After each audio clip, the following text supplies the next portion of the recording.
Isang misteryosong lawa sa tuktok ng kabundukan na napapalibutan ng kakaiba at magical na kagubatan. Ito ang isa sa mga lugar sa Cordillera na hindi nyo dapat palampasing mapuntahan. May bonus pang camping sa pinakamalamig at pinakamataas na kalsada sa Pilipinas. Yan at iba pang mga lugar ang kasama sa adventure natin na hindi na natin patatagalin pa. Tara at explore natin ang Cordillera. You'll be just fine.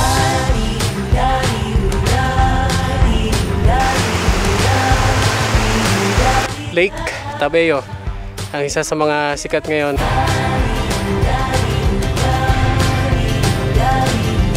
Welcome sa Stokwa, ang kwento ng mga budget meal adventures.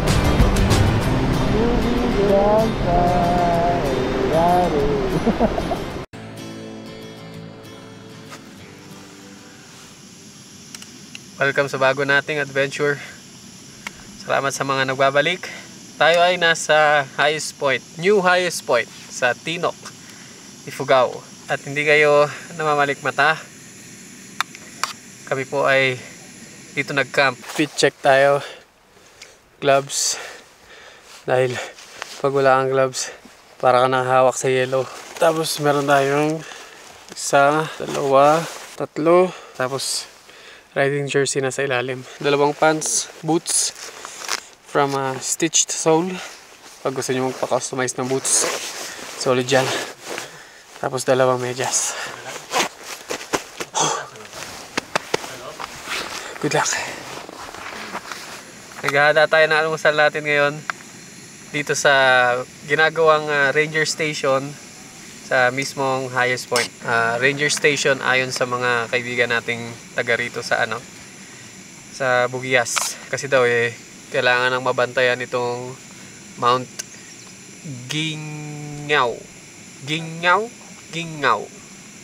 Pakitama na lang po ako sa comments kung ano yung pronunciation. Medyo nanganganib na tong bundok na ito na magaya sa ilang kabundukan dito sa Bugias at Tinok na naging taniman. Sagana pa naman ito sa Mossy Forest. Kaya sila nagtayo ng ranger station para mabantayan. Dito magsisimula ang adventure natin. Kung sana papakita namin sa inyo kung ano-ano yung mga pwede ninyong puntahan o daanan kapag kayo ay mag-adventure dito sa Tinok Highest Point. Pero mas malayo yun.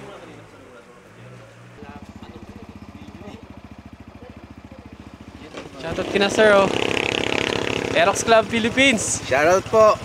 Lahat yan sila Aerox Club Philippines. Si ACP kasi ay isa sa mga official partners ni Freedcon Philippines. Ngayon tingnan natin kung totoo ngang solid silang katropang Freedcon. Si sir Freedcon FX. Shoutout kay boss. Salamat kay boss. Mula sa highest point sa Tinok ay gumayak na kami para pumunta sa Ambulalakaw Lake, ang isa sa tinatawag na 4 mystical lakes ng Kabayan, Benguet.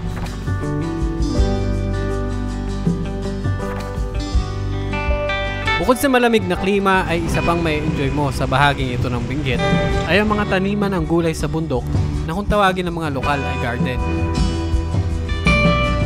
Dito nagmumula ang mga gulay na binababa sa La Trinidad na siya namang pinanggagalingan ng mga gulay na dumarating sa Maynila at sa iba pang lugar.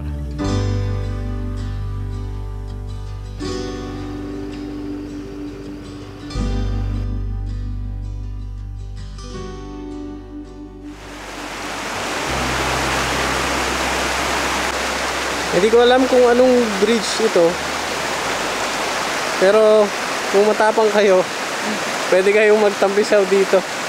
Napakalamig ng tubig. Dadaanan lang siya papunta ng Ambulalakaw Lake na una nating stopover. 10 tank, babad ka ng 1 minute dito. Malamig-lamig yung tubig nito kasi galing pa dun sa taas ng bundok. Ano? 10 tank! Hindi kaya direct!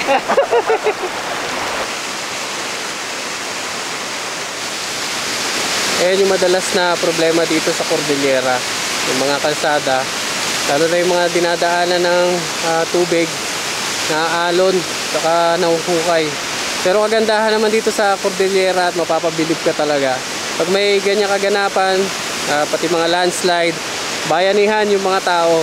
Yung mga tao dito may mga ano yan, backhoe, mga bulldozer.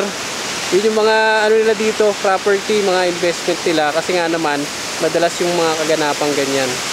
At talaga nakakatuwa, lalo na pag nakikita mo silang nagbabayanihan. Iba ang community sa sa Cordillera kumpara sa mga community sa Kapatagan. Talagang one of a kind. Kapag sinabing bayanihan, Cordillera, mga tao sa Cordillera ang number 1 dyan.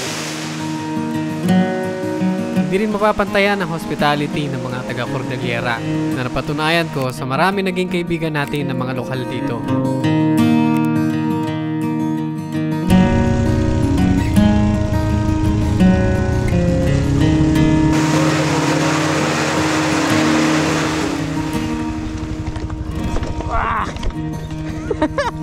AD beat 110.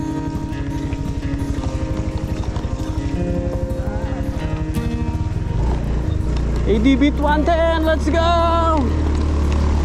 Masisiw! Buti na lang, hindi na ako naka PG1.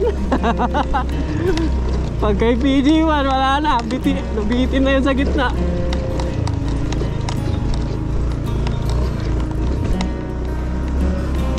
Last no bitoy.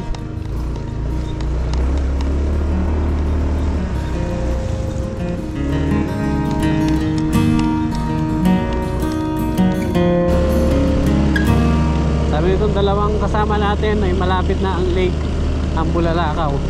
So kapag nakarating na kayo dito sa medyo makitid na daan, ibig sabihin nun ay malapit na kayo. Sana pag umuwi kayo ng lake ang Bulalakaw ay ma-experience nyo din tong ganitong weather. Napakaganda. Napakasarap magmotor kapag ganito ang weather.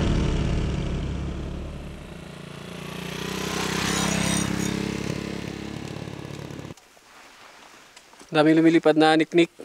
Kaya kailangan maghanda tayo. Sa mga paborito ng niknik dyan, efficacent oil.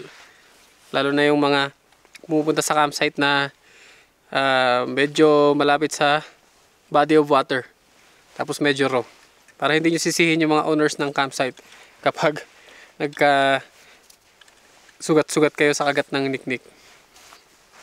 Medyo maanghang lang pero effective yan, tsaka mas mura kaysa dun sa off deep wood spray.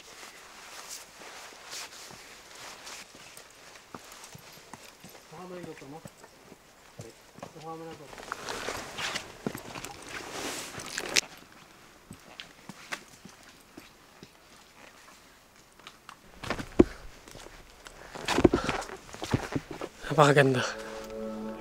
Napakaganda.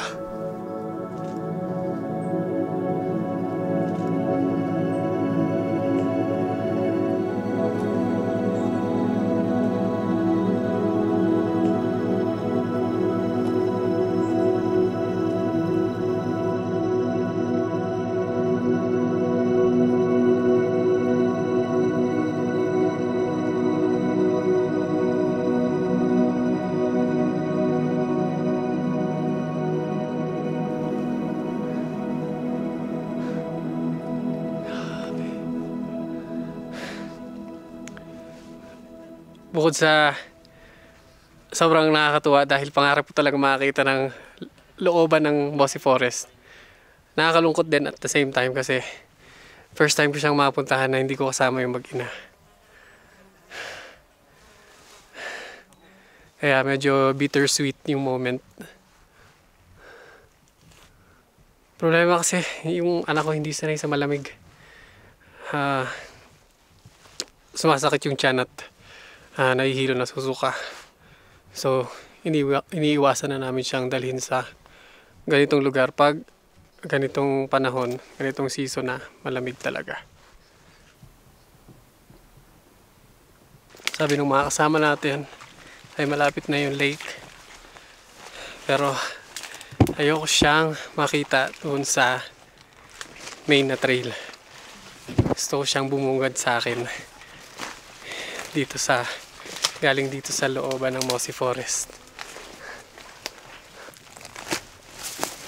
Pero mukhang mabibigo tayo mga kaibigan. Malalim. Ayun na yung tubig. Malalim yung bangin ng trail. Ay ng ano. Bangin ng edge ng forest.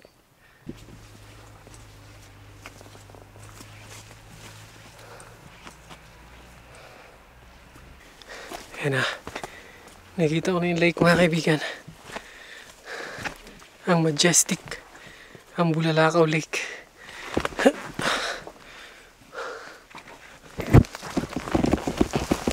Ah! Ganda direct. Napakaganda pre.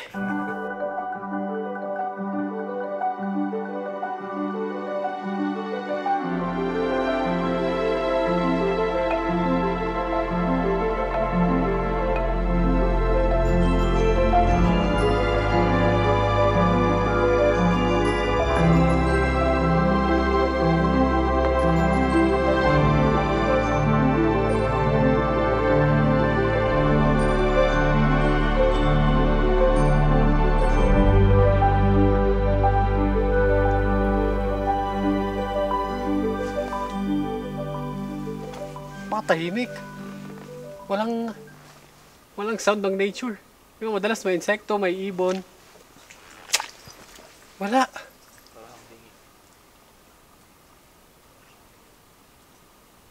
Ultimo yung mga patak ng tubig, maririnig mo sa sobrang tahimik eh. Labig.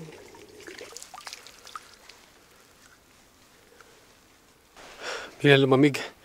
Habang nagmimerienda kami, biglang bumaba yung fog sa lake.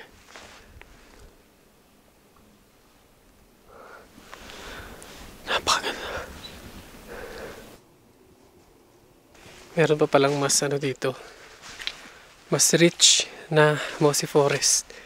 Mas marami siyang moss. Mas basa. Saka mas ano ba tamang term? Yung ano ba? Tulungan niyo akong mahanap yung term. Nasa dulo ng dila ko. Kumukulog.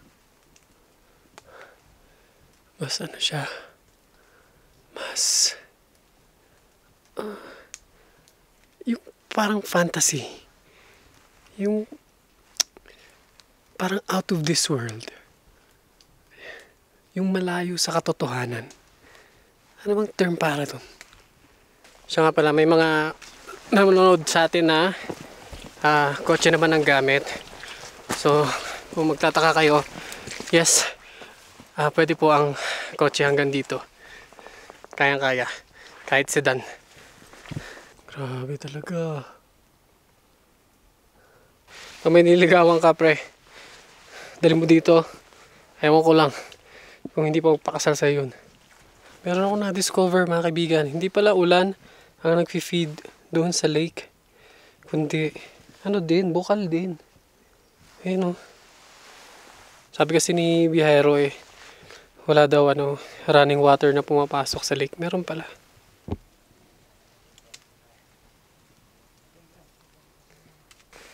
Ito lang yung trail na kahit walang katapusan hindi ako mapapagod. Hindi ako magreklamo.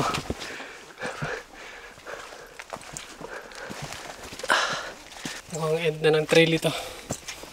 End na ng forest.